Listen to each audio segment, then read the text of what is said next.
All right, gold member. Don't play the laughing boy. There are only two things I can't stand in this world. People who are intolerant of other people's cultures and the Dutch. What?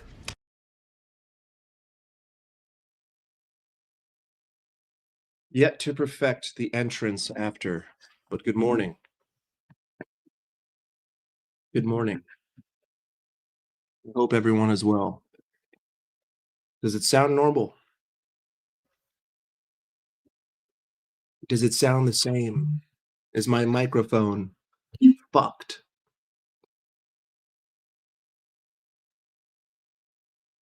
You tell me. Another day.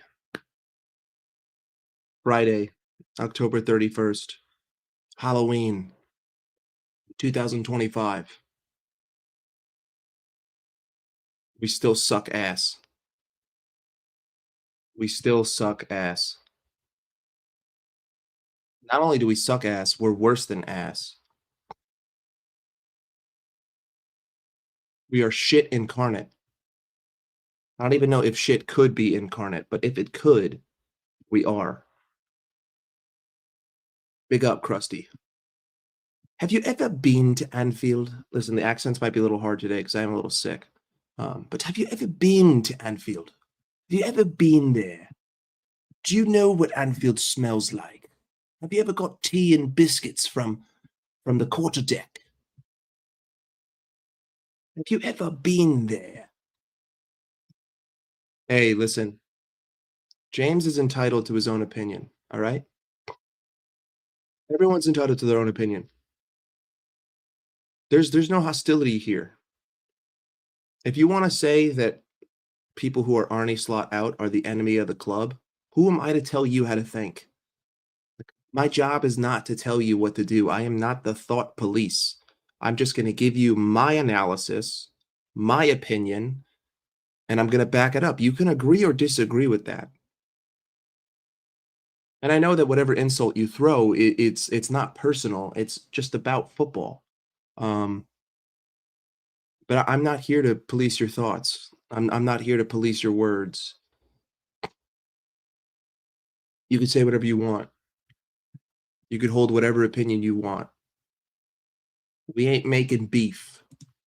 Big up to you, Morris. I want to say that's Ilya. Big up, Ilya. Anfield lad, big up.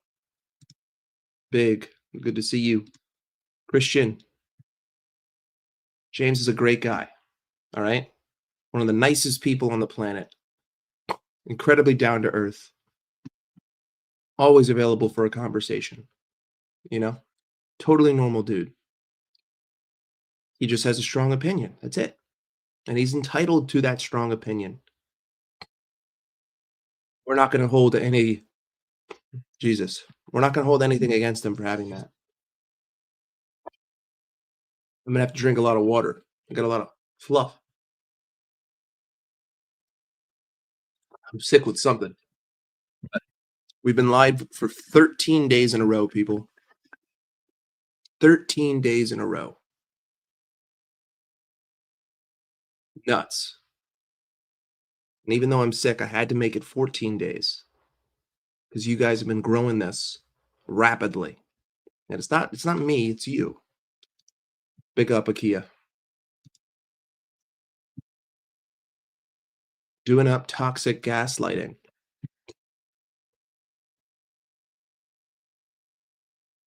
I feel like my definition of toxic is starkly different from everyone else's definition of toxic. I think a lot of people would think that I am toxic, even though in my perspective, I'm at like a 3 out of 10 of toxicity. Calm down. I know they don't. I know they don't, Christian. Okay, hold on. She says, imagine me saying it in Indian accent. So I'm going to say it. Good evening. Good evening to you. You have reached Liverpool customer support. Good evening. Only because, Tulsi, you asked me to do the Indian accent. If someone calls me racist, we're going to have fucking problems. All right?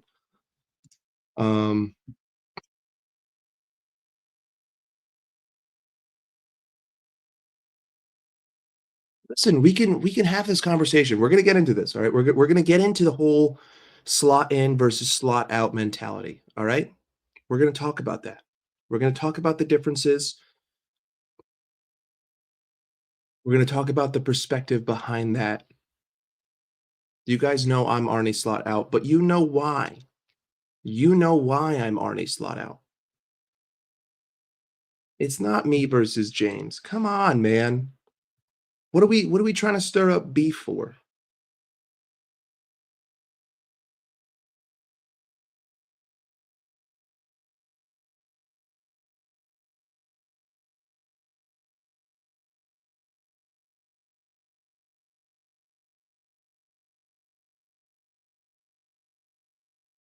A second.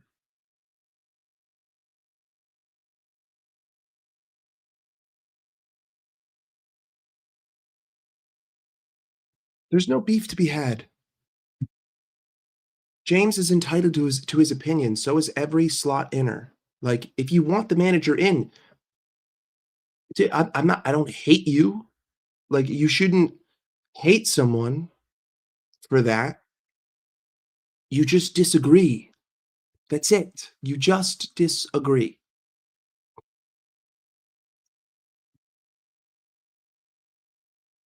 I would argue that the manager has already lost the plot, but that's separate. Um, Bob,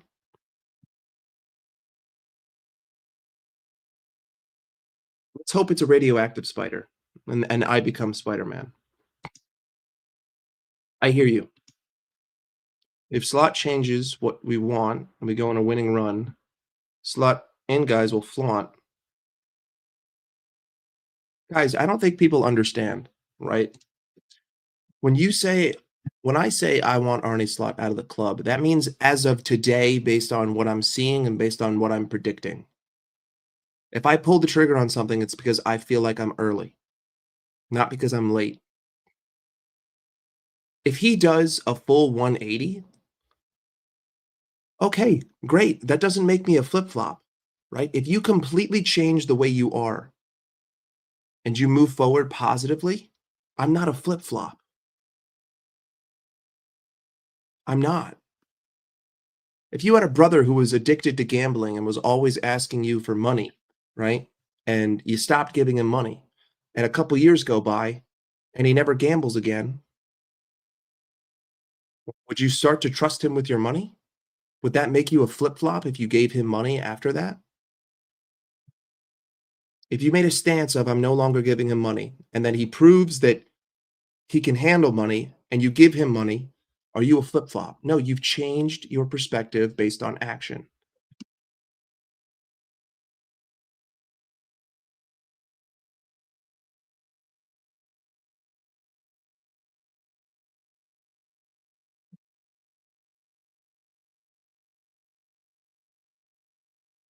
Give me a second.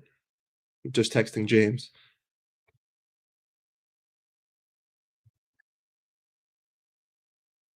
I don't they're like the issue is that everyone is like everyone wants to be right, right? Like everyone says their opinion and they want to be right. I don't want to be right. I'm just saying what I'm seeing and I'm analyzing. If I happen to be right, great, I feel vindicated. But if I'm wrong, I also win. That's the thing, right? You put yourself in a win-win when you sit in reality. When you base your opinions off of what you see, you put yourself in a win-win. Because if I'm right, well, then I was right. But if I'm wrong, then I'm winning and I feel great because I was wrong. Doesn't make you a flip flop. Hey, Tulsi, I have your back everywhere you go. Big up. He's entitled to that opinion, bro. You know that James isn't sitting there and saying, fuck you for being slot out. James is a very emotionally passionate person, very passionate. And I respect that. I ain't here to tell him how to feel, how to think, what to say. That ain't my job, dog. That ain't my job. That ain't my job.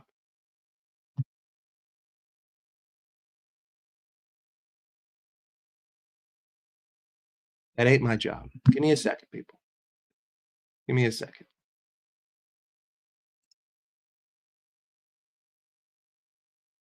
Hang on. I got a little surprise for you.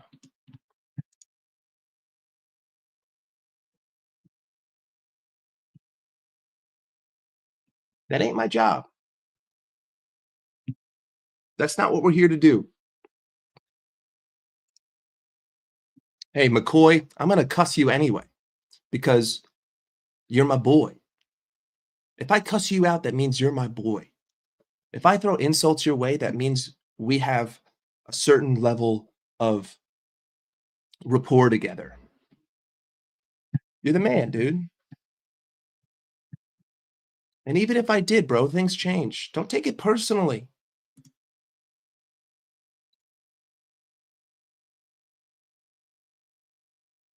Look at our run of games November onwards and look at Arsenal's. Yeah, listen.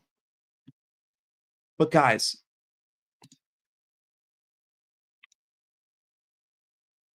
Donna, the level of stalking is becoming annoying. Hold that. Stop Googling my name. Players will bail out slot.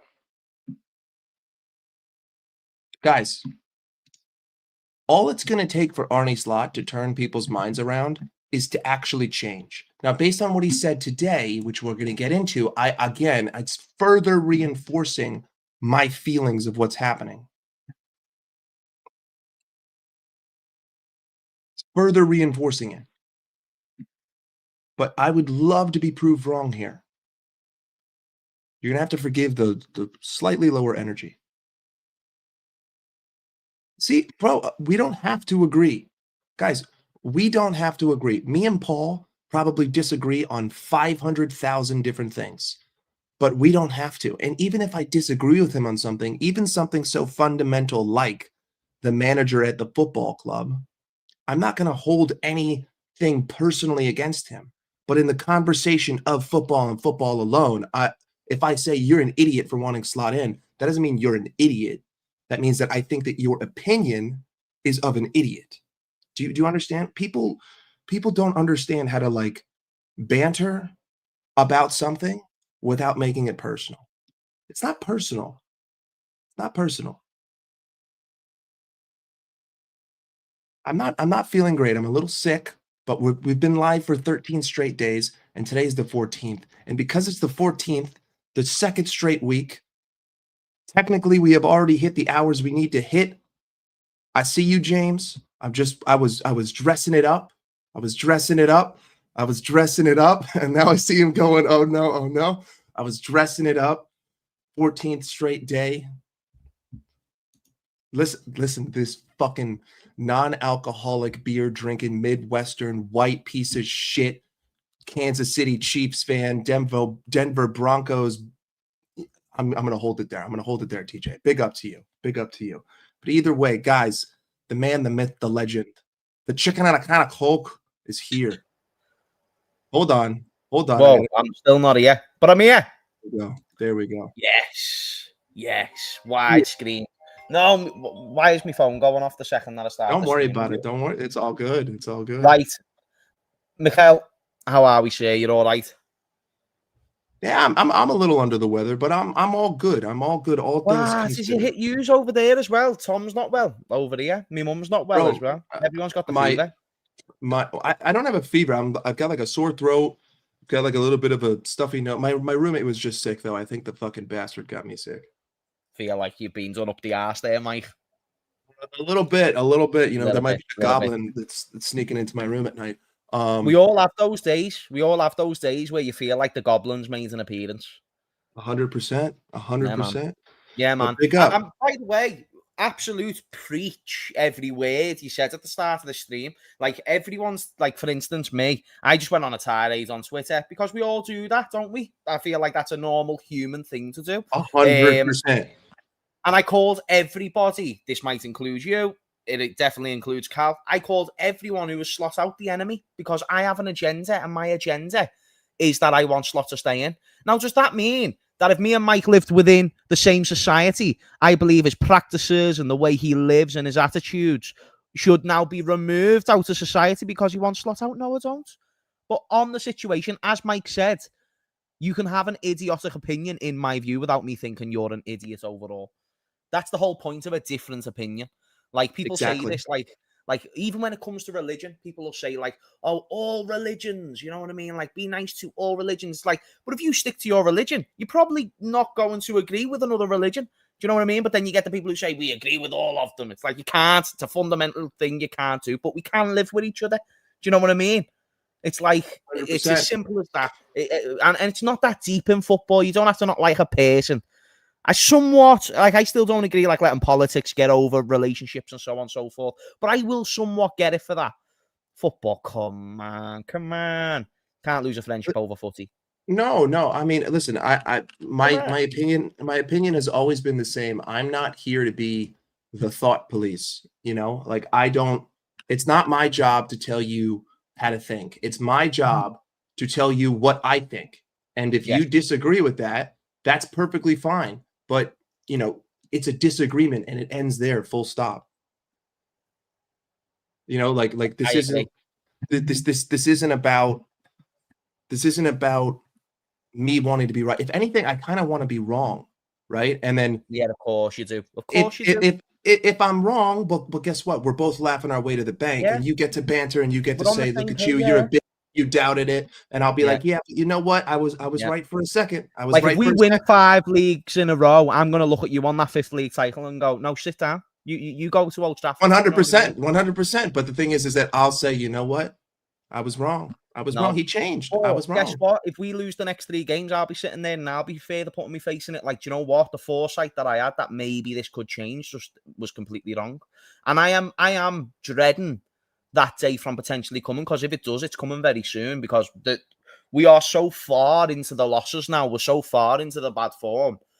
You have to get to a point where you sit there and you go, right, not only is it looking at the manager, but it's looking about salvaging any potential European spot for the rest of the season. Because if we do lose the next 3 games, you then go into the next 3 or 4 games. Like, we talk about the December period, and I've had it in my head, like, let me give the manager till December. Do you know what I mean? But which I get. Yeah, but if we lose the next 3 games, I'm then going into December thinking we need to build momentum in December. Do you know? Also, November. That would be 9 losses in 10. Exactly. And that is like 6 and 7. I can cope. I can look at City last season and go, they can't turn it around in the second half, and, you know, was able to maybe push, and maybe we could push in different competitions. Because if we've got to May and won the Champions League, for instance, and finished 5th, I think people are going to look back and go, we're taking that. Do you know what I mean? Yeah. Not that it's successful, like, the Champions League, but the season of finishing 5th is still terrible. But overall, we're taking that. Do you know what I mean? If we won the Champions League and we finished in 5th, it would just be a miserable season. That was, you would be miserable up until the point you were handed the trophy, and then you would have a total 180. But that would be misery. That would be. But hold on, just TJ, have you ever been to Anfield? Have you ever been to the Emirates Stadium? Yes, I know people love to say this. People love to say this. They love to fall back on. Have you ever actually crossed the pond?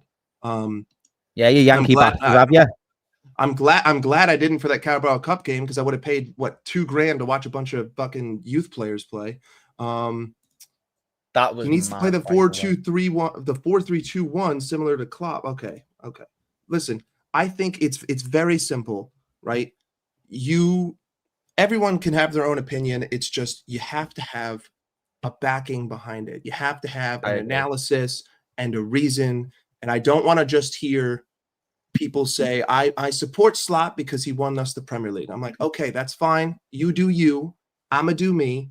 I've said some crazy things about the man, but that is what it is. I'm from New York. I'm emotional. I say crazy shit. It's all good. Hopefully he proves me wrong, and everyone can clip me up and say, look at this moron, and I'll be like, hey, you're right. Now come watch me live and hit the like button. But regardless, everything that I've seen week in, week out, like, I wasn't like this 4 weeks ago. After Southampton, I started to begin okay, what the fuck is going on? After Crystal Palace, I was like, all right, you got 2 weeks to figure this out. And then after Manchester United, when he did nothing, that's when I turned. But it makes sense for me. I mean, technically, the lead in the league isn't 10 points yet. It could be 10 points tomorrow because Arsenal are going to beat Burnley, which means we have to beat Villa. Yep. Real Madrid is Real Madrid. And then, of course, City is City. I'm not looking forward to watching that transition play against us. I'm not looking forward to watching us vacate the midfield to Johnny Reinders and letting him just boss the game around. But I think what's adding more fuel to the fire is what Arnie says after the games. It's his words before and after that really set me off. Like today, for instance, Arnie Slot said, "I'm happy with the team and convinced by the strategy." Okay. What? And then he goes, "But not all the players had a proper preseason or have been injured. So when 3 out of 4 injured, you go back to 15 or 16. I am convinced 20 is enough, but we are struggling to keep them fit for obvious reasons." Talking about the amount of games we play per week. I don't see what he sees. Genuinely, I have no idea what he's trying to do. Even if we go out and we do this fictitious thing of getting Antoine Semenyo and Mark Gahey and Adam Wharton, are you telling me that you're just going to try to build up with 3 against the mid block and just have different players do it? And that's what the solution's going to be? I'm just a little bit, I'm all over the place with the guy. But one thing I know is that I feel certain in the outcome with him at the helm. And it's now on him to prove me wrong, if that makes sense. But it doesn't mean that I hate people who support him. I'm not the thought police. Of course not. Of course not. I mean, I'm just at that stage now where I'm like, you know, I admire a manager who isn't going to change his stance when he feels like it can work. But then you've got to realise at a point where the stubbornness starts to become self-sabotage. And for me, with the manager, I don't think he's at that point yet. I feel like a few tweaks and I feel like the results can start going the other way because my thing on it is it hasn't been perfect. It's not even been close to it. But a lot of the games, so outside of Brentford, because I thought we just got absolutely battered throughout the whole 90 minutes. I don't even think there was a spell in that game that went in our favour. Yeah. But every other game I've gone, that was closer than what our fans are giving us. Now, we shouldn't be leaving it close with Man United when they're in the type of form that they've been in. We shouldn't be leaving it close with these sides. But for me, I just think, okay, we refine a few of these things that we're seeing as glaring red flags, some of the things that you brought up. We can eventually build up. And I'm looking at like the second half against Frankfurt or the end of the first half and second half where we go into the 4-4-2. And I'm thinking... The adjustments throughout the game are still sound, but the initial plan is what's actually costing us a lot. Our approach from set pieces of not having the centre back on being the first man to the ball, I just don't understand how that's not obvious in a way. And you do have to then give it to the coaches as like, well, even if the players are making individual errors, it's usually aligned with the system. But for me, I think there is just a little bit more to it, and that's why I've been saying, and the reason why I simplify it that way instead of going into detail is because I could sit here for 20 minutes, 30 minutes, 40 minutes about the psychological aspect and, you know, the mental fatigue in this area and why this has happened. Ultimately, I have a bit of a full test in my mind for this manager about what can you do up until December to turn around what has been drastically poor, because my vision isn't just you being a top 4 manager. My vision is you dominating European football with this team. So when I think of the next 3 years, I want to be thinking, I've got a couple of cups, I've got a couple of league titles. People look at Liverpool like the Real Madrid of Liverpool, the Real Madrid of England, and so on and so forth. And that's the language he's used himself, which is what brought me into him so much in the summer. That was what he was talking about, us being. I do think in the press conferences, it's damned if you do, damned if you don't. Like Cal brought up a clip earlier on our show with Hussam, Tom and Matt. And I believe it was something. Oh, chat, was anyone there to recall me memory on that video? It was something about... Was it throwing one of the players on? No, it wasn't throwing one of the players under the bus. Basically, there was a topic, and I said to the boys that. It was the 21. It was the 21-man squad. Sorry, it was about the 21-man squad.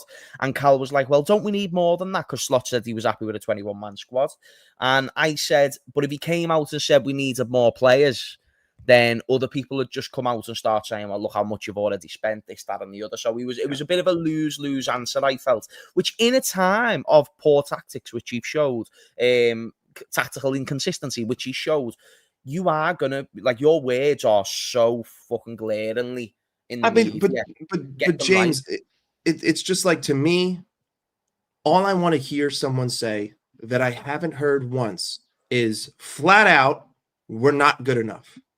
I haven't heard anyone at this club come out and do anything but make an excuse. And Arne Slot loves to dress up his excuse with, like, his favorite thing to do is he sets up an excuse and then he says, but it's not an excuse. Even though he just told me all the excuses and then he tries to deny it. All I want to hear you say is... You think a lot of them, some of them are, like, can definitely be taken as excuses, but do you think a lot of it is just the fans overreacting and pinpointing at things that he's saying? Some of it, yes. Some of it, yes. Bit over the top.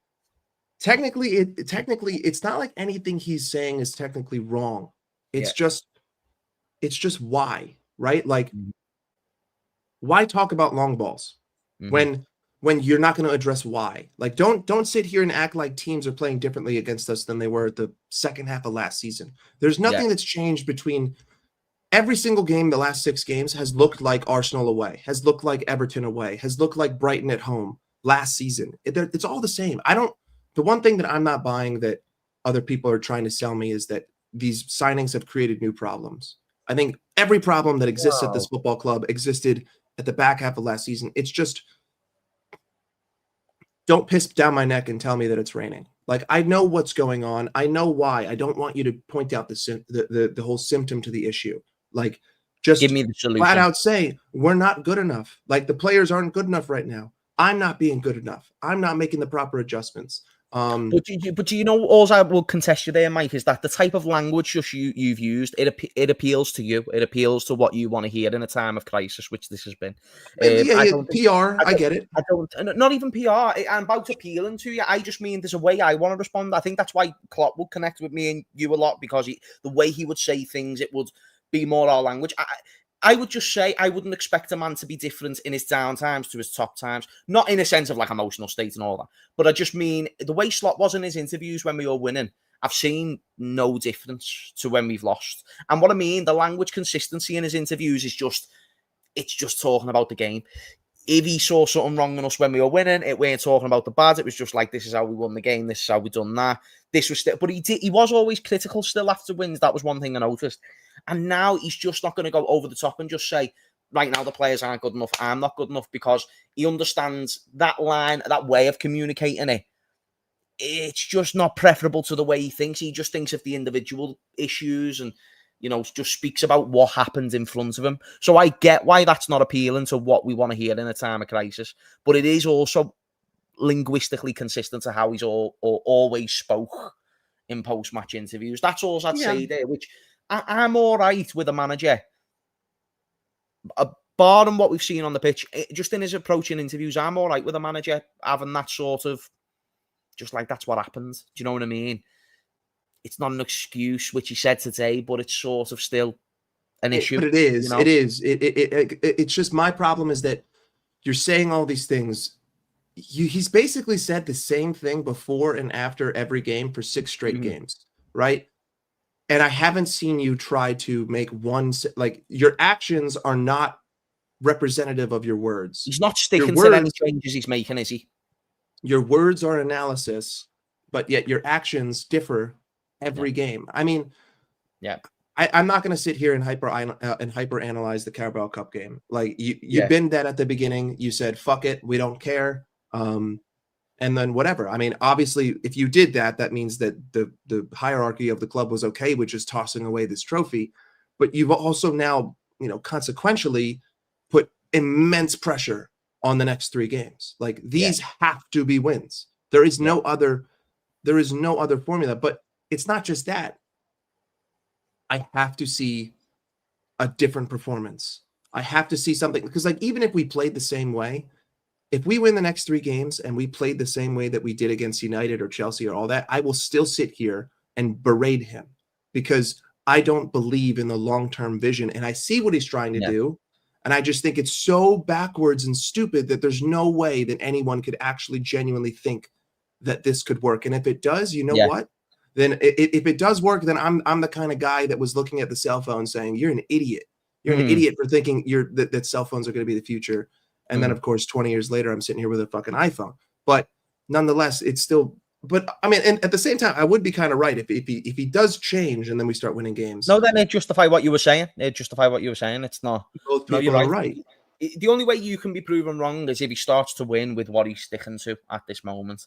Consistently, consistent, consistent and sustainably. But you know, even if you look at our wins, it's like we went up 2-0 against Bournemouth, and then the defensive lack of the system showed. Same thing against Atletico Madrid. Same thing against Crystal Palace in the Community Shield. Even the games we were good against Atletico Madrid. I'm not gonna lie. I thought we were good against them. I know people disagree. We fell asleep for the first goal that they conceded, and we also should have been up by 4. Jammy, you know, I think their goals should have been up by 4. One of them's A's. I know we should have been up by 4, but I always put that to chance conversion. I thought we were good in the Atletico game. I'm not going to dispute. No. And if I've got to pick out one result as a really good performance, you've still got an issue because we've had about 15 to 20 games. Mike, I've got to leave in a sec, but I will say this. You're good. I'll say this before, only because I'm having tea at my mum's in a minute. She only lives around the corner from ours. Oh, big up. So what's it called?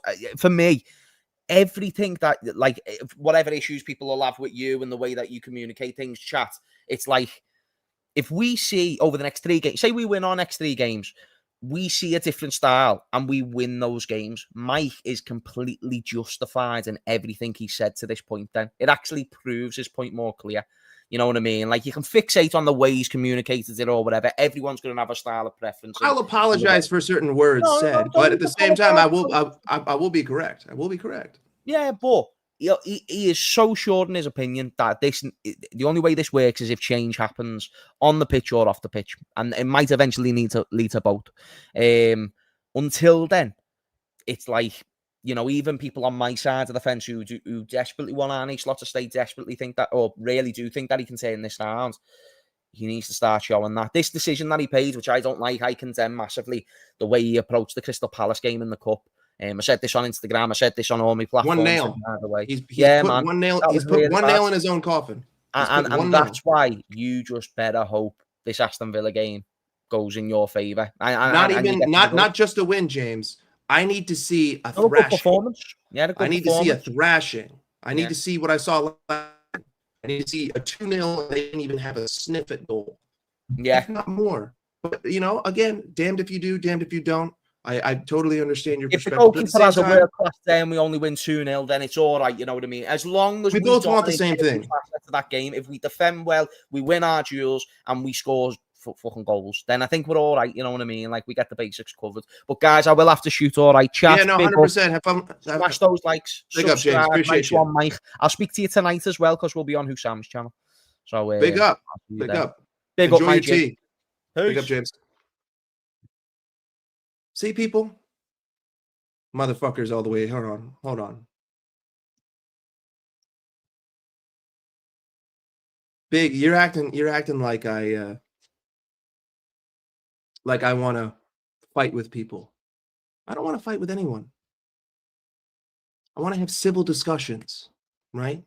This is the narrative that I loathe about YouTube, is banter culture and idiocy. Yeah, let's just scream at each other like neither of us have any kind of fucking sense. Let's just yell names. That's not a debate. That's an issue that I see on this platform, is that no one knows how to have a fucking debate anymore. No one knows how to disagree on something. It's not just for football. It's everything. It's all of life. It's politics. If I criticize a movie, that means I'm a hater. If I criticize a creator, that means I'm a rage baiter. Any form of negativity has turned into polarization. I mean, you can no longer disagree with someone without being the Antichrist. I've said some crazy shit about Arne Slot. But that's just the way I talk and the way I communicate. Doesn't mean that I think that other people who are Arnie Slot in are representative of that perspective. Just learn how to disagree with people. Learn how to have a fight. I'm not giving up. I'm still Arnie Slot out until he proves me otherwise. How many times do I have to say, I don't want the manager at the football club because I don't believe in what he's doing. And I believe he's going to stick to it. If he changes on a fucking dime tomorrow and puts in a hell of a performance, and then he changes on a dime against Real Madrid, and then he changes on a dime against Man City, you bet your ass my opinion's going to fucking change. And that's not being a flip-flop. That's called using my eyes. What's my top 4 prediction? Is this the actual Hamza or is this some fucking moonlighter? I can't give you a top 4 prediction right now. You see, but Neil, you have a reason, right? You are providing me an educated analysis with your reason, which is why I applaud you. You're not just saying something, you're backing up what you're saying. I will entertain any conversation with anyone as long as you back up. The only time I will fight with someone is if you say something and you have no backing but the words that you said. We do still suck. Big up to you. Hey, civil debate. Woo! Of course you meant a clash of disagreements. Yeah, because you think that I'm going to sit here and I'm going to rage bait for fucking clip farming. You think I'm going to sit here and have us yell things at each other just to cut up some clips so we can get some views. I don't give a fuck, bro. I'm not a content creator. I just give my opinion. I know it doesn't happen very often. That's why I'm on this side. But if somehow he fucking flips the script, I say it straight. I say it straight up. Hey, big up TKA. Guys, hit the like button. Hit the subscribe button. I hate fucking saying that. Cassie, you have provided analysis to your opinion for which I applaud you. I will always, always hear this. Always. You are making a claim and you are staking that claim by backing it up. And you have reasons, articulable reasons. He's consistently making varying mistakes, and then you say them. He still doesn't know how to set up a midfield. It's not just one mistake he's constantly making. See?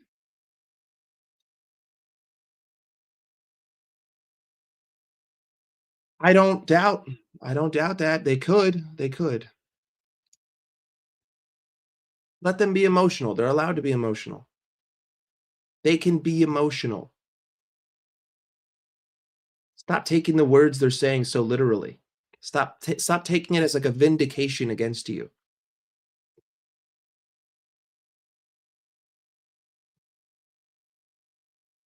Well, okay, I don't think his tactics are too offensive. I think his tactics are offensive. I think his tactics are absurd. I think they have no business working, and I don't see any players on the face of the earth making them sustainably victorious. And we've gone through them.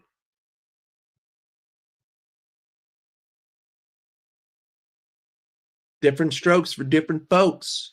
I don't like it either, Arjan. Hey, big up Bob. Where's my spider at? If I had a crystal ball, my crystal ball tells me Arnie Slot's not going to change anything tomorrow. My crystal ball tells me Liverpool are going to struggle. My crystal ball tells me Aston Villa are going to set up a midfield 5 and bully the fuck out of us because we're going to try to build in a 3-1. My crystal ball tells me Aston Villa are going to score first in the first 30 minutes and my players will start to look dejected. My crystal ball tells me that the fans will start groaning around halftime. My crystal ball tells me we're not winning tomorrow. We're not drawing tomorrow. We're losing because my crystal ball tells me we're not changing anything. Now, I hope that I have a faulty crystal ball and I can get a fucking refund, but only time will tell. Precisely, bro. Something that people loved to applaud Arne Slot for last season was that he was really good at in-game adjustments, but then no one wanted to have the conversation of how come you needed to adjust every game. Hey, you know I can't stand the Dutch. 100%.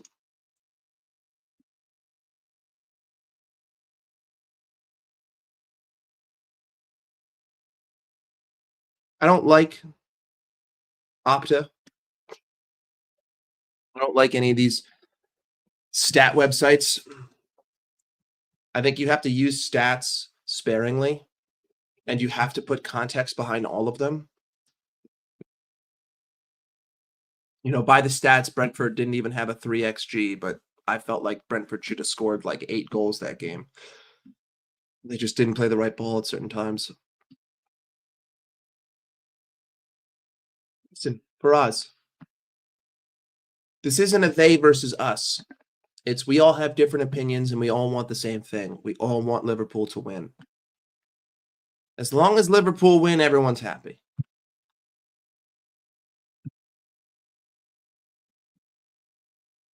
I know. We're going to talk about it. I know that we had that whole digression of James coming in, and big up to James for giving his time. Everyone go subscribe to James Redmond. Big up to him for giving us his time and coming on and speaking to the people. I don't see tactical changes. That's the issue. My expectation is he's going to run it back, and I'm going to be fucking pissed off. I'm going to be vehemently angry. I'm going to be very upset. But I'm also not, because like I'm expecting that, you know, I'm expecting dog shit tomorrow. My expectation is at the floor. My expectation is to build up with a 3-1-0-0-0-6. My expectation is vagina ball. So, you know, even the slightest change is like 1,000% increase. Even just like actually keeping the double pivot in the center of the park in midfield, like that alone. Hey, none of this. None of this. None of this. Stop that. We'll talk about the lineup. Don't hold your horses, Bob. Operation Barbarossa. I see you're an educated man. You understand that the invasion of Russia was the downfall of Germany.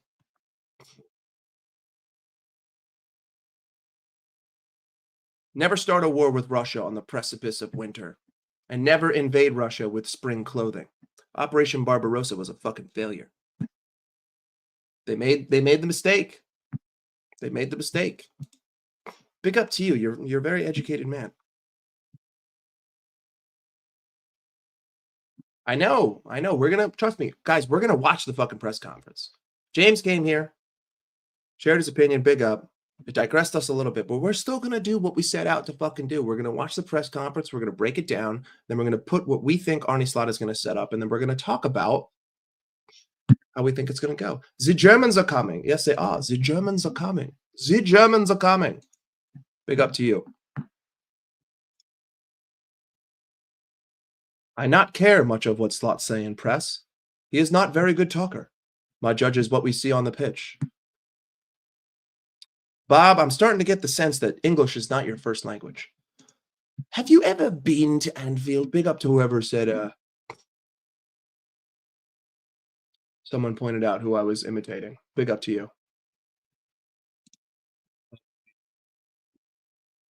I know. Performances matter more.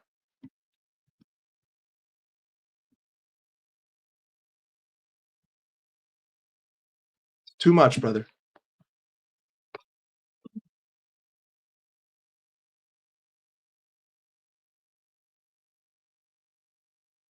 Second.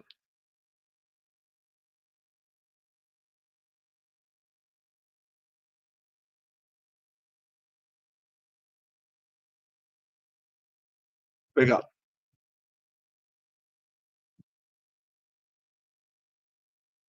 Yeah. You're the English teacher in your village. Well, big up to your village. Wesley, fuck off. Hey, you know, have I ever drank a beer, Danfield? You know, you can't even drink beer at your seats. That's how communist the Premier League is. Tell me I can't even bring my beer to my seat, you commie? I thought this was America.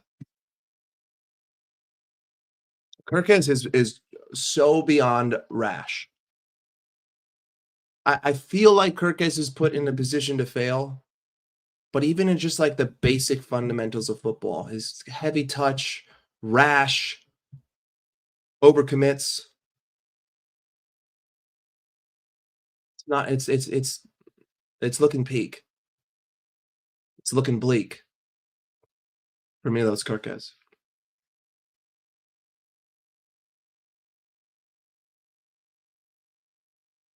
Big up. Anyway, let's pull up Arne Slot's presser.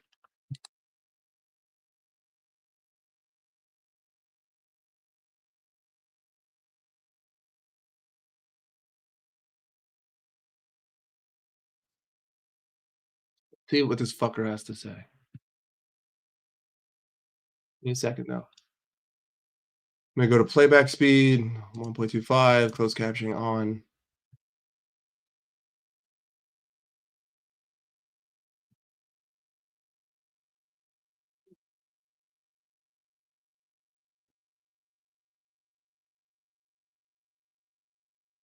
No comment. I'm with you, brother. Guys, we don't play against the low block. We play against the mid block, and teams only go into a low block in the final 10 minutes of a game. Anyway, let's hear from the gaffer. Yeah.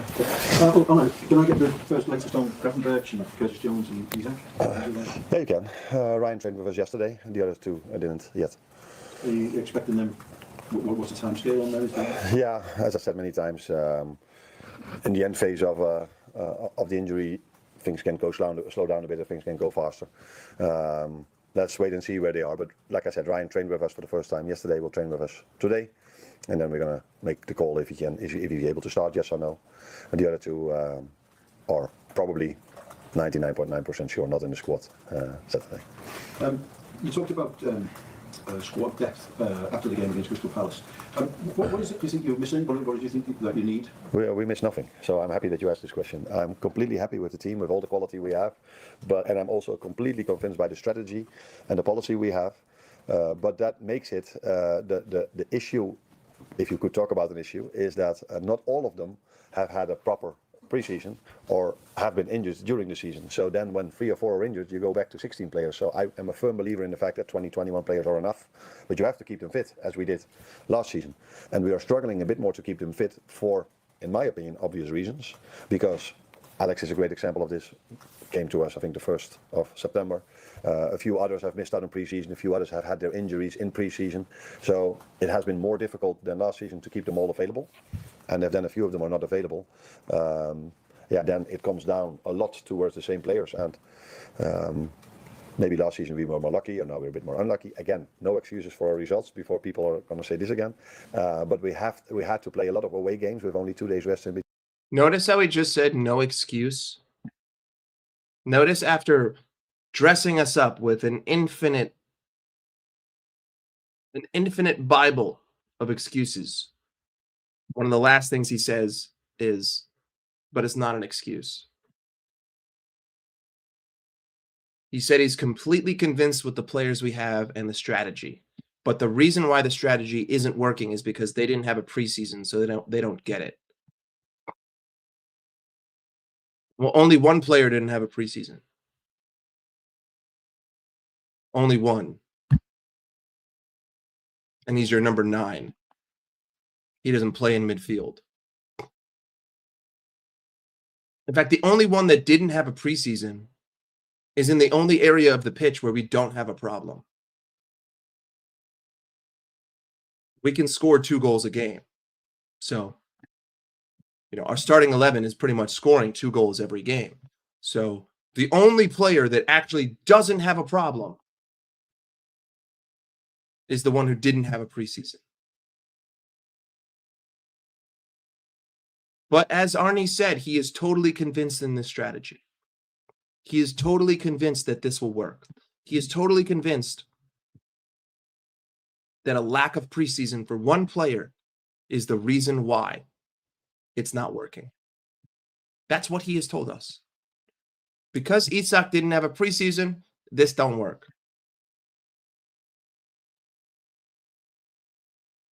But that also ignores the fact that it wasn't working at the back half of last year. That also ignores the fact that we lost like every game after winning the league. In fact, we didn't win a game after winning the league. It ignores all the draws that we had before winning the league.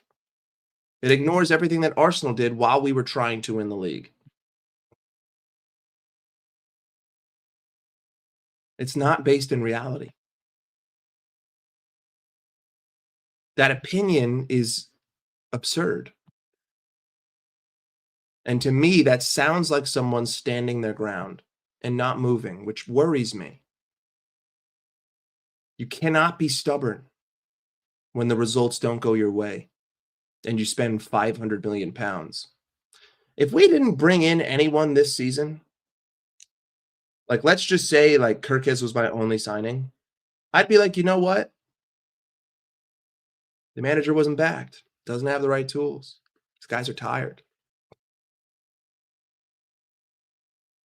That's not what happened. We went out and we got the best of the best. And we're not using them right. And your game plan is the problem. Because it's consistently the problem. Turn this shit off. What the fuck you doing here, motherfucker? The fuck you want? Lick my taint, Staffy. The fuck you mean turn this shit off? This is my fucking territory. You've come into my country and you've said, this is the way it is. How about you blow me? Calvin Ramsey is fire. Great player. Best right back in the club right now, which is fucking pathetic. But only because Frimpong's hurt for 6 weeks. Let us continue. Between, and that would have been a difficult schedule for every player last season. And I mean a player that has been fit throughout preseason, throughout the whole season, but that has not been our situation. And then I think you have to manage it because upcoming week is again 3 and 7 or 8 days. So there's nothing to do with the squad depth. It has to do with how we've run through. He's blaming how many games we play. Availability and players available to play every single time. 2 games in 3 days. Bullshit. There's been a lot of speculation about contract negotiations for you. Are there talks ongoing? Can you tell us? That is the last question I was expecting. I think my focus could be completely on getting Liverpool back on winning ways, and that's my first answer. And the second answer is that contract talks, if they are even there, are never. We never speak about this here. Get out. So, but that is first start to win again. That's where my main focus is on. Anna, you mentioned there about the injuries that your team is suffering with and have suffered with across the first few weeks of the season, and the fact that the schedule is as demanding as it ever is. With the issues that you've got at the moment, how are you going about trying to solve these problems? How difficult is it to solve them in season with the injuries and with the number of games that you've got as well? Just handling the situation as it is. So Alex is. Let me use Alex as an example. He had to do his preseason inside the season, and people can then argue, why do you play him? But yeah, if I don't play him, I don't have him available, and we need to have him available because otherwise I have to play Hugo every single game. And that was just with Owen Hargreaves when he made the comparison between the two of them, and he showed that the both of them, for another reason by the way, but he showed me over there that both of them played. One played 34 games last season, the other one 34, and we play 60 over here. So that's why I need to get Alex as soon as I can into playing as many games as you can, and that has been. Neil, Staffy's my boy. Don't talk shit on my boy, Neil. Don't talk shit on my boy. Something not only with him but with a few Big others up, as Neil. well. So Jeremy Frimpong has been in and out with injuries quite a few times. Same with Conor Bradley. So if one is out, the other one has to play more. That's why I played maybe also Dominic Szoboszlai a few times in that position. So. That has been something what every team, by the way, has. So it's again not an excuse for us because every team works with this. But what was a bit different than, for example, for me last season is that last season They all had 1 year Premier League experience as a minimum, and they were all fit when we started, and they stayed fit. And now they weren't all fit from the start, and then it's also then you have to some players have to play maybe even more than you want them to do, which is a risk for them getting injured as well. But it's just the situation as it is, and we have still more than enough good players available to play the game on Saturday, to play the game on Tuesday, and to play the game on Sunday. But I have to take care of a few of them, and that's why I made the decision not to play 7 or 8 players 2 days ago. When you look at So he basically just gave us a bullshit reason why he didn't play certain players in the Carabao Cup. Fitness rotation.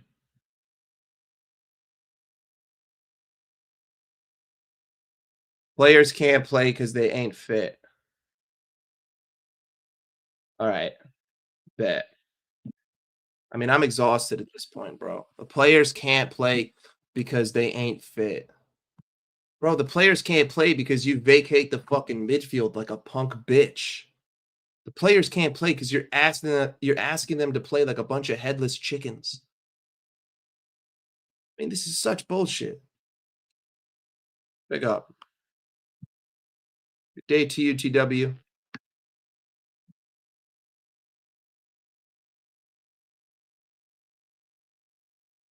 Yeah, 100%, dog. Fucking blowing smoke out my ass, dog. the run of results you've had, I know you've never had a run like this in your career before. How much are you learning about yourself and your capabilities as a manager to adapt to this sort of situation and deal with all these problems that we're talking about? Maybe learning comes then a little bit later, because now you're mainly focused on how can I change, and you always evaluate the decisions you've made, or the choices you've made, or the things you've done afterwards. And my focus is now not so much on trying to look back on what has happened, but more on how can we get a very good performance on Saturday. And so yeah, maybe the learning part is going to come a little bit later, but for now the focus is on the future, and is on how can we get a good result, or at least a good performance against Villa, because normally a good performance from this quality players leads to a good result. Thank you. Arne, what are the key factors do you think that are going to help you arrest this recent poor run of results, 6 defeats in 7 games, and what's the key to getting the best out of the players again? I know there have been elements of misfortune in that run, but there have been occasions. I know last week was the first time I heard you say you're really disappointed in the performance. Yeah, for 60 minutes, yes. 30 minutes was okay, but 60 minutes was... I think first half against Palace was also similar to that 60 minutes I was talking about. Yeah, the thing that gives me the most confidence is the quality of the players we are having. So, and the amount of chances these players are still creating. So this will eventually always lead to these players scoring more goals than we've done till now. And we have to address certain other things. But yeah, if I talk about that, if I'm speaking about what we have to improve, people then tell me I'm using excuses. So maybe it's better now just to say we need to address certain things to do better. But there are a lot of positives to go into this week as well. Like I just said, quality of the players is the first and foremost, and the amount of chances we create from all. The positives are the quality of players and the chances we have created.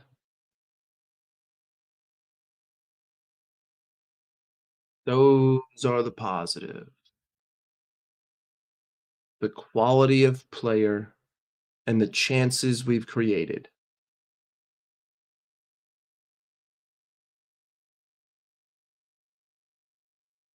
Your quality of player means nothing when you vacate the midfield every game. The amount of chances means nothing when other teams should be scoring 4 goals against you anyway.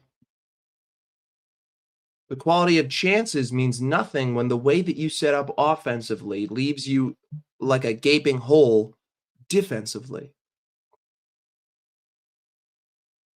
The quality of players means nothing when all of them walk around the pitch. The quality of players means nothing when your fullbacks can't get out of your own half.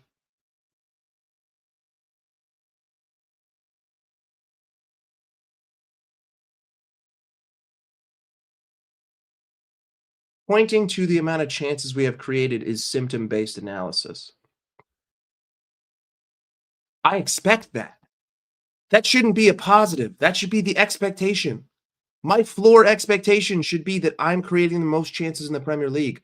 That should be the floor. I just bought Isak, Ekitike, and fucking Verts. 100% I should make the most fucking chances. That shouldn't be pointed to as a positive. That should be like, that's the fucking baseline. That's just an undeniable fact. There's no point in bringing it up. That's not a positive.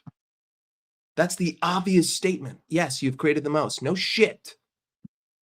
No shit. Open play is still good enough to compete for the positions we want to compete for. I know one of the things I'm sure you want to address is maybe the lack of physicality in elements of, in times of some of the recent matches, particularly last week. Obviously, the players are trying to win their battles. On occasions, is it down to sort of a lack of confidence that sort of, because things are going wrong, one thing leads to another? Because that can be a really important part, but it is a really important part of the game. Yeah, no, it gets more and more important in every Premier League game, let alone in games of ours. It's never helpful if you end a game of football against United conceding a set piece and you start another one in the Premier League and you concede after 5 minutes a throw in from a set piece. But I think, I'm not 100% sure if I'm correct, we had to defend 16 set pieces and 15 we defended well. But yeah, we're at this moment in a time where 15 isn't enough because we conceded 16. And the first one, someone said to me, who worked in a completely different department, but he said, no plan survives the first contact.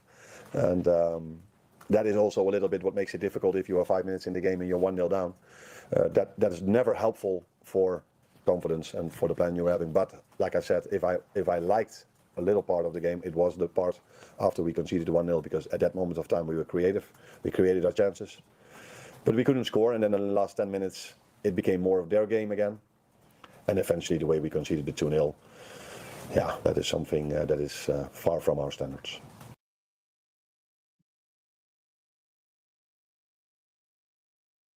Set pieces. Really? Set pieces?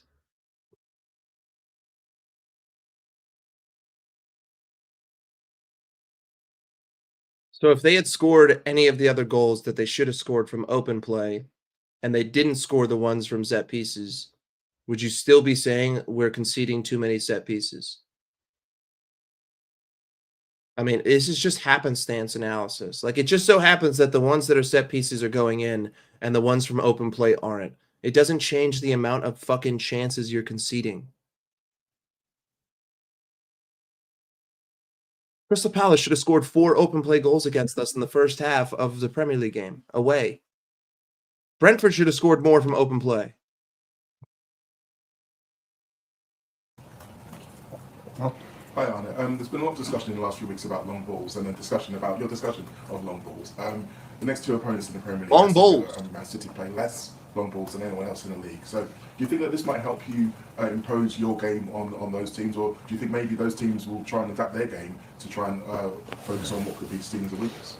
No, they're also really good at that. So Chelsea played their own game against us. They brought the ball out from the back as well, and we didn't win that one as well. So again, when people ask me after the game, why was it difficult? I try to explain why it was difficult. And if the question is why it was difficult, I answer the question why it was difficult. People don't ask me, can you come up with excuses? And then I give an answer. So I try to explain why it was difficult. And I did this only for the first time after United, because the games before that, I felt would be stupid to tell so, because I'm not 100% sure if everybody is already noticing what we're seeing. Then I underestimate a lot of analysts throughout the country.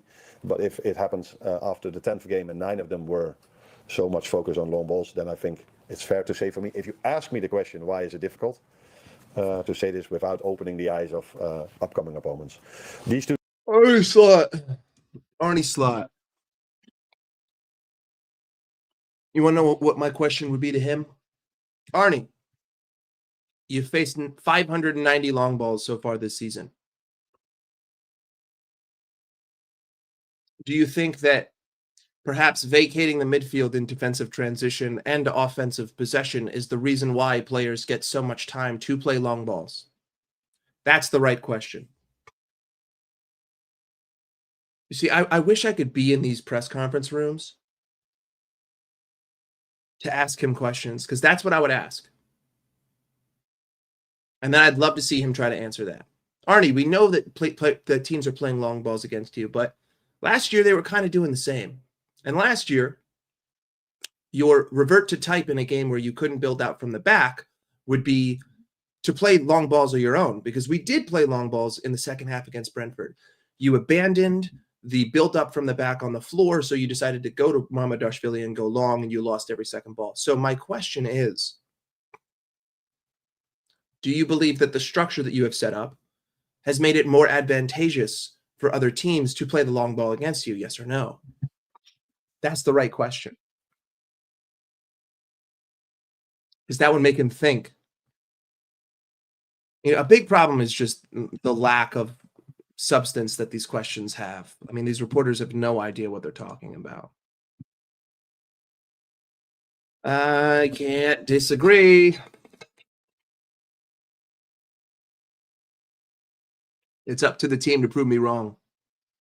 And I hope I am proved wrong. But that's the right question. The right question is, Arnie, what has changed in your system that has allowed teams to play so many more long balls? Why is that your revert to type moment when you can't build out of a press? Why aren't you dropping more players back to build out of the press on the floor? Two teams we face now indeed bring the ball more out of the back, but they're also really good in it. So I think City is a high pressing team. We're really good in high pressing, but I did see Villa being able to play through that multiple times. And if I'm 100% correct, I think I am. They won the game by a set piece. Yeah. So another time, the importance of a set piece. Well, Anna, you've not kept a clean sheet in the past 10 games. Is it okay to not to maybe build from the back and not put as much emphasis on the attack and play, maybe play Joe Gomez right back and just picking it up and go from there, or would that be going in short of a little bit? It does go against my beliefs, but I've won games in the past, so we're talking about City away, that went maybe against my beliefs, but it was necessary to play it over there like that in the second half. So I would be more than open to adapt in certain situations. But I don't think the story is, at least in my opinion, is that we concede chance after chance after chance, and that we are too open, or that it's actually absolutely not like this every single game. Maybe apart from Palace, because in the first half we could have been 2 or 3-0 down. And maybe the Brentford game, I think all the other games we deserved much more than we got. And Faraz, you bring up an excellent point for us to dissect. They're doing long balls because we don't have a cheat code at right back anymore. They do the long ball because we don't have a counter press, because we don't play tight possession. Their players have time to look up, and they get 2, 3, 4, 5, 6 seconds to pick out a pass. Trent was burned by the long ball last season too. The issue, you know, Trent being here would actually cover over the problem. He's not the solution. He's just a blanket cover over it, because we had the same problem last year. I didn't like how many long balls Trent was playing because I was upset that we couldn't build out the back on the floor. You're just putting a Band-Aid on a bullet wound by keeping Trent here. The issue remains the same. We don't drop enough back when we're being pressed, so we can't build up on the ground. And then when we get to the opposition half, we isolate our wingers and we centralize our attackers in one position, which means that if he gets dispossessed, the other team has time. Not only that, we vacate the midfield, which means that he has a pass into the midfield, which means that whoever dispossesses the winger can pass it to the midfielder, who then has time to play the long ball. That gives the opposition player on the other side of the pitch more time to run. It's a complex problem. Trent papered over the cracks. Doesn't change the fact that you can't build out of the back versus a press because you're not dropping enough deep. Because he was here earlier. Rewind the video.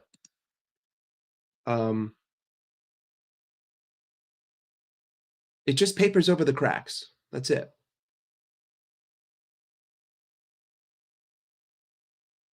He was, Farhad. Go back. Rewind. So neither of these are addressing the actual issue here. You can't counter press because you're too spread apart. We weren't against Frankfurt, and that's why Frankfurt couldn't build up or play the long ball in the second half. But for some reason, we just abandoned that. I mean, some people might view me as a. Some people might view me as an enemy, but I don't care, bro. I don't give a fuck. I don't have the energy. Not this tool again. You talking about me or you talking about slot, big guy? Which one?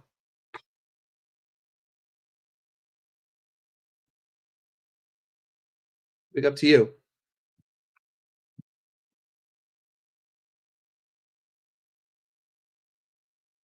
The kids were building up better than the first team, so says a lot. Says a lot.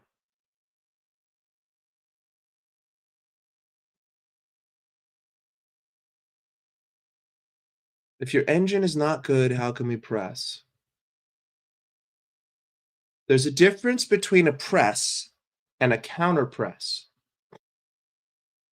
There's a difference between pressing a team who is holding possession and trying to press a team after you just lost possession of the football. What made Liverpool so good under Jurgen Klopp was the latter.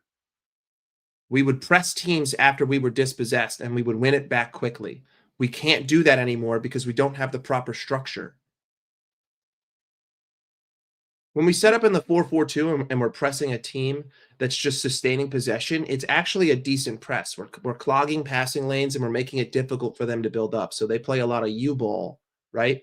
But the issue that we have is that when we get dispossessed in the opposition half, we're spread so apart and we vacate the midfield. So it's really easy to play through us once you get the ball. We did it yesterday.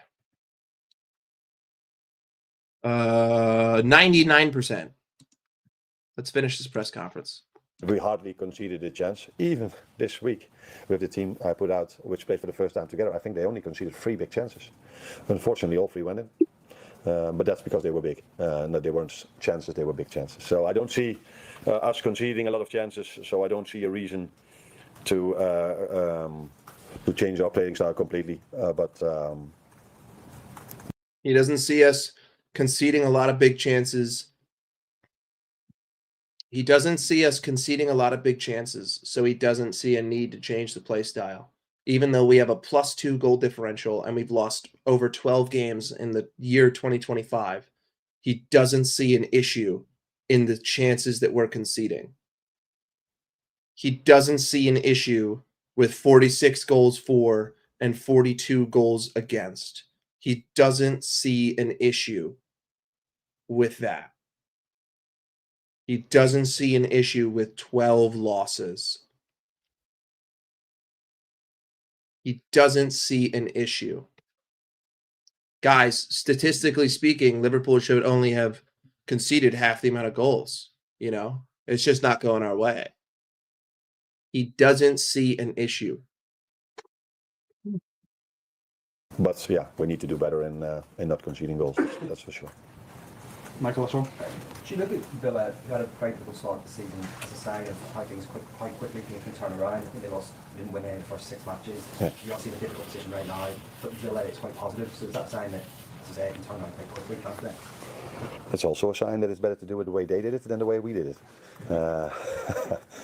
So if you don't win in the beginning, people are like, oh, maybe they don't have the same team as last season or whatever, and then they start to win, and then everything is very positive again. We're with us. I think it's exactly the opposite. So, but we're both on the same points, and apart from Arsenal, I think many teams are in and around the same points. So again, it tells you also how hard the Premier League is, and yeah, they've done very well in the last 5, 6, 7, or 8 games, and that didn't came as a surprise because even in the games they've lost before, you could already see the signs that they are a very good team and their playing style is really good. And normally, although with us the run is already quite long, you don't every time lose a game of football where you create more chances than the other team. But yeah, they decided not to make a habit out of that, and let's hope we decide not to make a habit out of having more chances than your opponent, but not win it.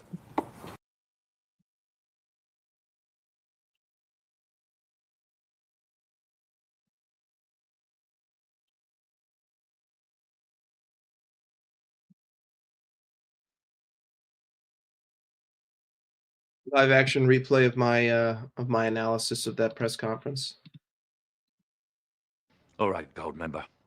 Don't play the laughing boy. There are only two things I can't stand in this world. People who are intolerant of other people's cultures and the Dutch. What?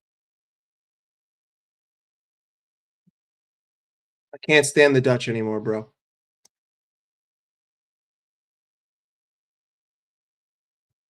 It's because it explains everything that I need to say.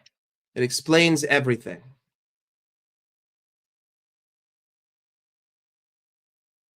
Gakpo is not always at fault, bro. Gakpo never has options, dude. Gakpo is so slighted for no reason, dude. Like, how many times do I have to sit here and show you what the positions look like when he gets the ball at the wing? Look at what Rio Angamoa did. It was his best Gakpo impression. He had no fucking options when he would get to the wing. Same thing with Mo. Florian Wirtz did his best impression of Mo in the first half against Frankfurt. No options. Guys, look deeper. Look deeper. Stop calling out players. Look deeper. Ask why. I'm walking it. Yeah, he has. You could be done with him, brother. Let's look into how we think Arne Slot's going to set up this team for failure. What do we say, eh? Let's do it together. All right, everyone say it with me. Mama Poopy in goal. Virgil van Dijk is the center back.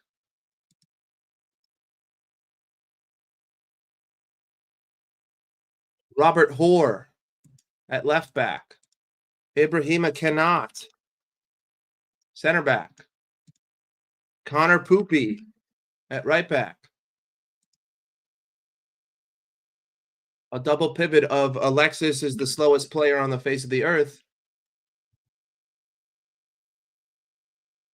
Followed by Dominic Headless Chicken. With the number 10 of Florian fucking Squirts. And a striker of Hugo Wembanyama. Right wing of the ghost of Christmas past. And a left wing of Gak shit. There you go, ladies and gentlemen. I just gave you the starting 11.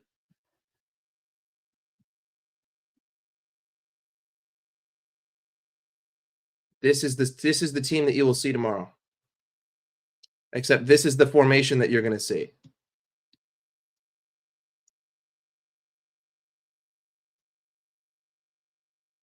This is how we're going to build up. Wait. He's got to be there. All right, this is how we're going to build up. See that giant gaping hole in the middle? See one lip, two lip, vagina ball. Vagina ball, ladies and gentlemen. This is exactly how we're going to build up. And then Gakpo's going to get the ball here, and all of these guys are going to be like this. When Cody Gakpo gets the ball, this is what we look like. I'm not even fucking kidding. Like, this is the offensive structure. And make no mistake, there are 11 men on the pitch. But this is what we look like when Gakpo gets the ball. And this is what it's going to be. You're like, wait, Hugo Ekitike is the only one playing? No. There's 4 other motherfuckers here. But they're all stacked on each other, jerking each other off.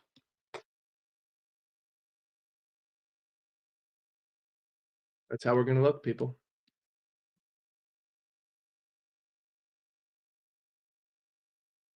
Either that or it's going to look something like this.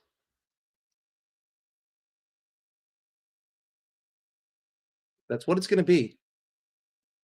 Anyone who tries to tell me anything otherwise doesn't watch this fucking football club.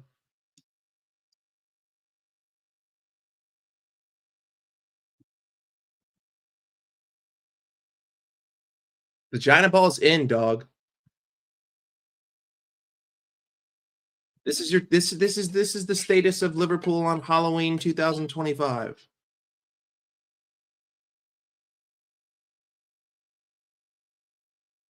It's who we are, mate. As Big Ange would say, it's who we are. It's who we are. It's what we do here. It's who we are, you know?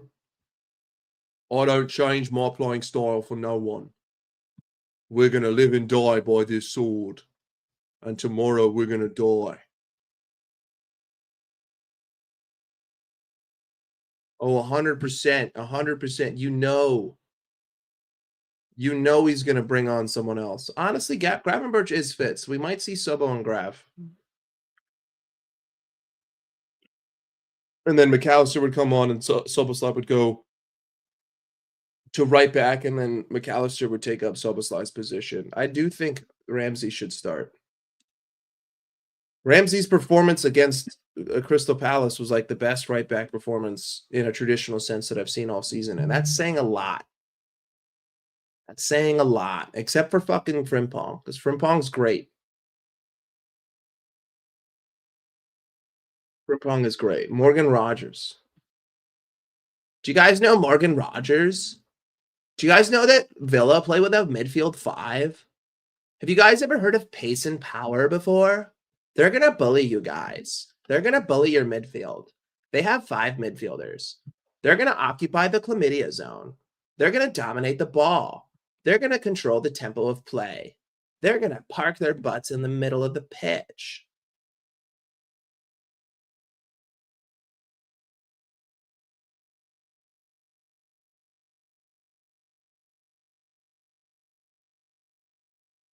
I still think that we deserve to beat Burnley. Just saying.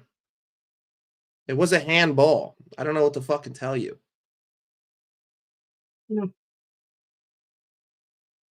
What's that dude's name? Hannibal? Whatever the fuck he was? The ex-United player with the fucking afro? Don't handball the ball in the box and you win. Howdy. Are you a City fan? Is that Cherky? Big up. I know. I really hope not. Yes, he is. Shut up. I can't lie. You're not waffling. Lucky Mike. Don't call me Lucky. My name's not Lucky. Arne Slot was using Pep Guardiola's full rotation as an excuse for his loss, but it is not City's fault that he can't manage for shite. Have a good day, LFC. Have a good day, Ryan Cherky.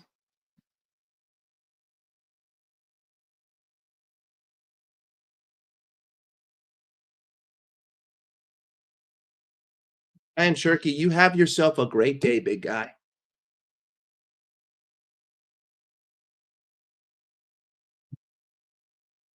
Line for life. We die by it, mate. We die by it.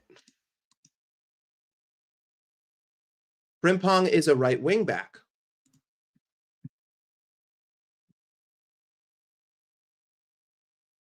Are the words right and back in right wing back?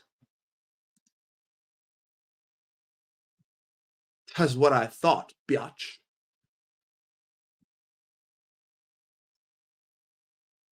Let me just see what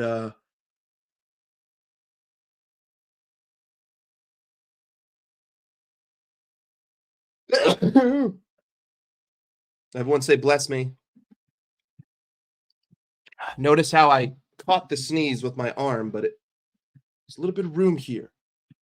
6 feet apart to stop the curve. Yo, big up you. Big up Pell69. Pell is 69ing. 6'7". So fucking funny. Just looking at Liverpool Twitter right now. Let's take a look at what this schmuck has to say. What do we say, huh? What's this schmuck trying to tell me? Has Arne Slot become the fall guy? There's a particular cruelty in modern football management that chews through reputations faster than it ever rewards them. The appetite for mockery is insatiable.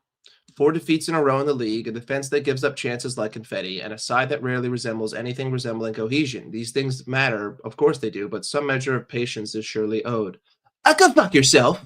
Go fuck yourself. Nothing new this season. Everything we saw last season. Shut the fuck up, you gaslighting piece of shit. Fuck you. A defense that gives up chances like confetti. You mean sacrificing the midfield means that other teams can transition against you? Oh my God. Oh my God. What a fucking revelation. A side that rarely resembles anything resembling cohesion. Oh my God, as if it's not the manager's fault. Holy fuck. Holy fuck. You're telling me the manager's job is to not, create cohesion between 11 players? What does a manager do? He walked back into a fractured dressing room. Oh, here we go. Here we go. We're starting to blame tragedy. Really? Bro, let the man rest in peace. Let the man rest in peace. Stop blaming that. It is a tragedy. That's what it was. May his soul rest in peace. Stop bringing it up. He has to integrate 8 new first-team players. Shut the fuck up. Raw fullbacks and nursing Isak into fitness. Below me.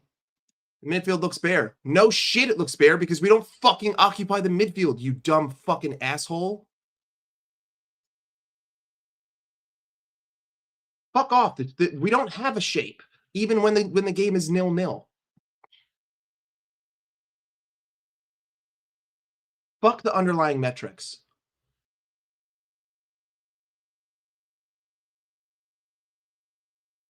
We never define control and intensity. Shut the fuck up.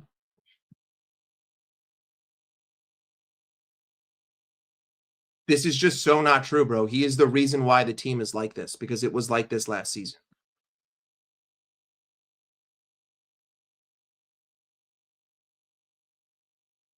What a fucking load of bullshit.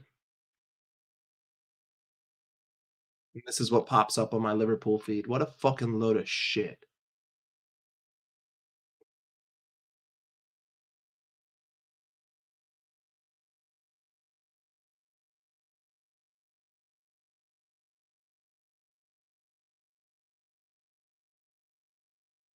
What a crock of fucking bullshit.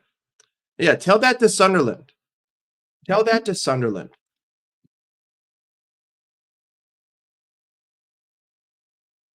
Villa versus Liverpool prediction. So this is a good thing to end on. Starting to get tired because I'm under the weather.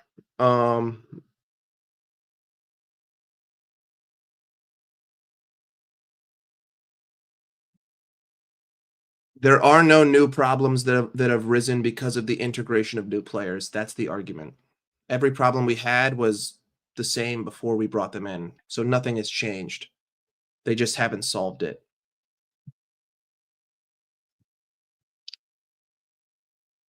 If Arne Slot changes nothing, and I see the same exact thing I saw against Brentford, I'm going to go with a 2-1.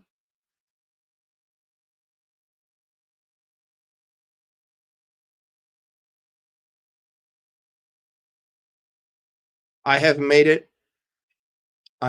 it abundantly clear, and Staffy I just sent my predictions for American Waffle.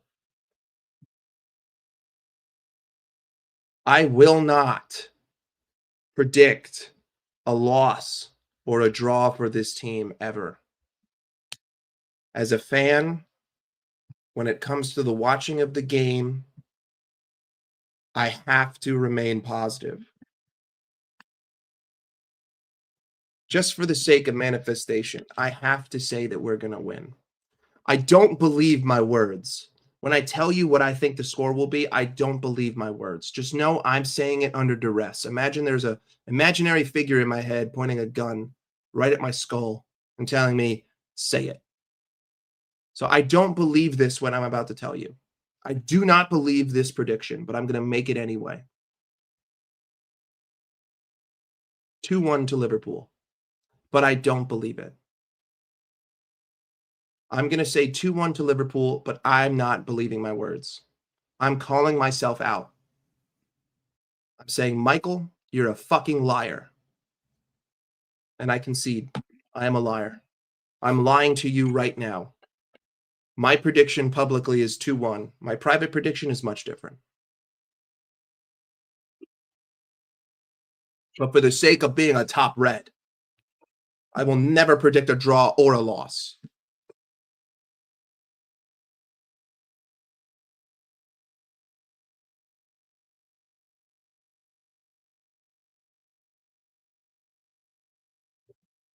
But ultimately, why is that? Because that should be the fucking standard. The standard should be beating Aston Villa at home comfortably. That should be the standard. So I'm going to go with my heart on this one. 2-1 to Liverpool. I give it 5% odds. 5% chance that we win 2-1. I'm not going to tell you what I really believe because then that would defeat the whole point of me doing that whole fucking dressing up of my prediction. Hold that, Kev. Aunt Dicko. Yeah. I don't hide. I don't hide. I'm here. I'm here. You know what I thought, guys? Would you be interested in this? When we hit 1,000 subs, like the video, subscribe. When we hit 1,000 subs, I thought about doing this. I thought about putting a link in the chat, letting the people come on one by one, and you get 2 minutes to talk your shit. You get 2 minutes to shit on me and to shit on Liverpool. But as a retort, I get 2 minutes with you on mute and on screen of me doing the same. So you get your 2 minutes to talk your shit, but then you got to sit there silently as I give it right back. If people want to do that, we can do that. If rivals want to come here and talk their shit, if Liverpool fans want to come here and say, fuck you, prick, great. My only response is, I won't interrupt you, but you have to sit there on mute while I absolutely berate you. Also, in all good fun, right? In all good fun.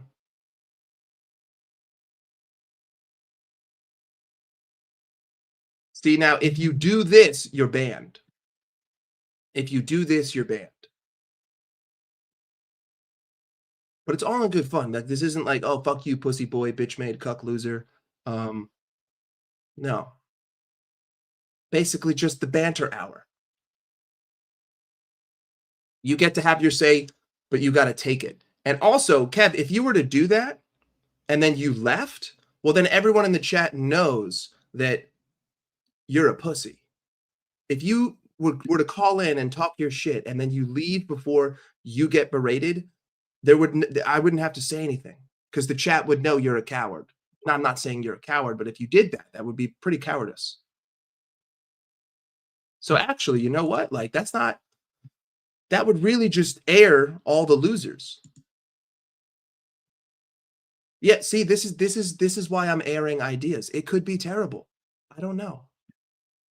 But Farhad, this is why you share and you say, would that be a good idea? And then when people shut it down, you move on. You know, just because you always point it out, I'm never moving it.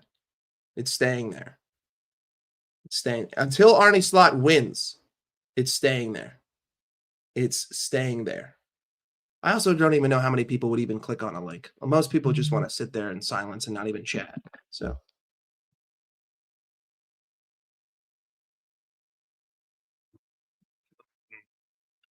But pick up.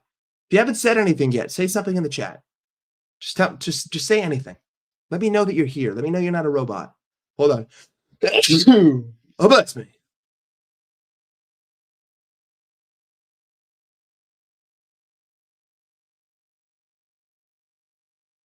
Yeah, but the whole point though is that I don't interrupt you. The whole point is that I sit on mute while you go, and then you sit on mute while I go. That's the whole point of that. That's the point of that idea. The point of the idea is that you're uninterrupted. I won't interject, but you won't interject me. That's the point of the idea. That's the only reason why you get muted. And that's the only reason why I stay muted. That would be the point of it. There's an opportunity for people to talk their shit without feeling the need like they're going to get interrupted.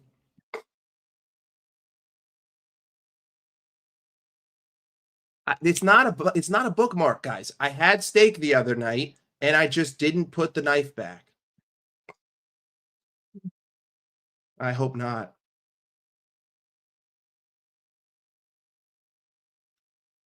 I would. I've said I would. I have said that I would.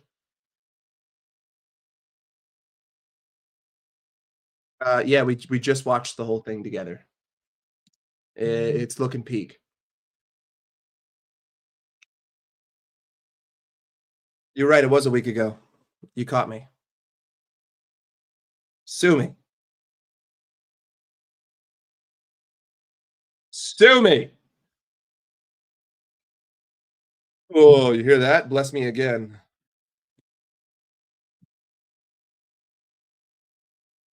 Shut up. Shut up. That knife has not been here for 13 days, now 14. Shut up. Just the same old bullshit, you know? Hey, they're both terrible in their own way, all right? They're both terrible in their own way, but big up to both of them.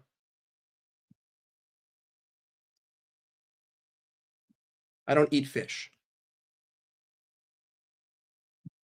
Oh, kill me now. Kill me now. I'm already sick to begin with. I can barely fucking sleep. Now I gotta wake up and be fucking miserable tomorrow to watch that fucking dog shit vagina ball. Yeah, I can't wait. I can't fucking wait.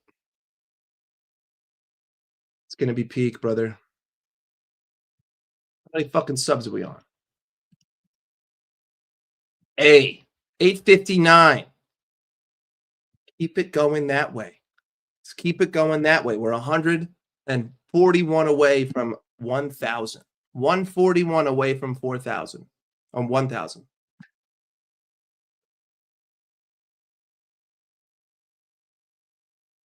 I would rather play with 10 men.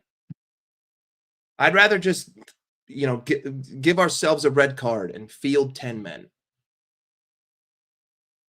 Personally.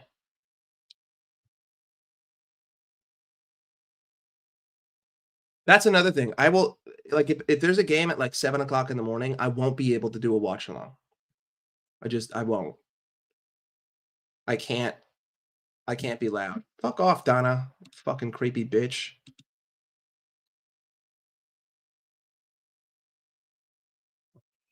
I can't, you know? But, we'll see. We'll see. It's good that it's a 1 p.m. game. That means I could do a watch along. But like a 4:30 a.m. kickoff, Habibi, I ain't going on stream at 4:30 in the morning. Anyway, pick up.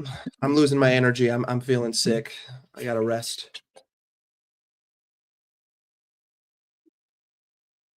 Big up to all of you. Big up to James for coming on the show, having a little chat. Donna went straight to fucking hell. That's where she went. Drop a like, drop a subscribe. We'll be back here tomorrow for the Aston Villa game. We'll be here no matter what, whether we're getting absolutely fucking plugged or we're doing the plugging. Hopefully Arnie Slot pulls his head out of his ass, makes some changes. We can get a fucking win and start our fucking season. But we'll see. Only time will tell. We'll know at 3 o'clock Pacific Standard Time tomorrow just how fucked we are. I'll be on Hussam's show later today, 10 p.m. UK time. Appreciate you guys. Happy Halloween. Thanks for hanging out. Thanks for saying what's up. Drop a comment. Say what you like. Say what you didn't like. Don't matter. Appreciate y'all. As always, we fucking suck, and hopefully tomorrow we don't. Big up. Enjoy your Friday. I'll see you tomorrow.